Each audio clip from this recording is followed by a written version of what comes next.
ఇక ఇయ్యాల నాంపల్లిలో శురువైంది కదా నుమాయిష్ ఎగ్జిబిషన్. తీరొక్క వస్తువులతోని కశ్మీర్ నుంచి కన్యాకుమారి దాకా వ్యాపారం చేసేటోళ్ళందరూ గిడ స్టాల్స్ పెట్టిండ్రు.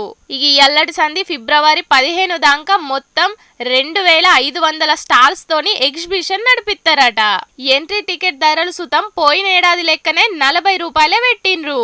ఇక దినం సాయంత్రం 4 గంటల నుంచి రాత్రి 10:30 దాకా, వీకెండ్లు అయితే సాయంత్రం 4 గంటల నుంచి రాత్రి 11 గంటల దాకా పోయే సౌలతులు చేసిండ్రట. ఇక ఈసారి ఆడోళ్ళు చిన్న పిల్లగాండ్ల కోసం స్పెషల్ గా ఒక రోజు పెట్టిండ్రట. జనవరి 9న ఆడోళ్ళు, 31 నాడు చిన్న పిల్లగాండ్లు పోయి చూసే ఛాన్స్ చేసిండ్రన్నట్టు. ఎగ్జిబిషన్ పోయే పబ్లిక్ కు తిప్పలు పడకుండా ఉండనీకి కోసం మెట్రో రైళ్ల టైమును కూడా పెంచిండ్రు. రాత్రి 12 గంటల 15 నిమిషాలకు ఆఖరి మెట్రో రైలు ఉంటదని చెప్పుకొచ్చిండ్రు ఆఫీసర్లు. ఇక అట్లనే కరోనా మళ్ళా మోపైంది కాబట్టి పబ్లిక్ అందరూ మాస్కులు తప్పకుండా పెట్టుకోవాలని చెప్పుకొచ్చిండ్రు.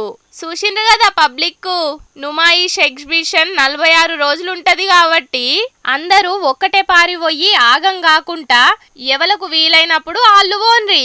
ఏమంటున్నాం?